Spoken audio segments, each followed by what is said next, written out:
Okay, one option that Excel gives us for chart presentation here that stands out a lot is the plot area, giving the background where we are plotting the chart some or show it in some special way.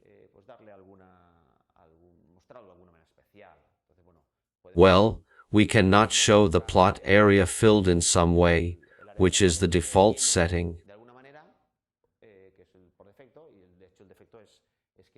And in fact, by default, it hasn't fill. But anyway, from the options available, we could, for example, give it a gradient fill in blue tones, which will add a certain attractiveness to the chart. Logically, as we have said on other occasions, this is not recommended if the chart is going to be printed out on paper, since we would use a large amount of ink or toner. Maybe that would be stylish. But anyway, if we are going to publish this chart on a website or in email correspondence, it might be an effect we want to use.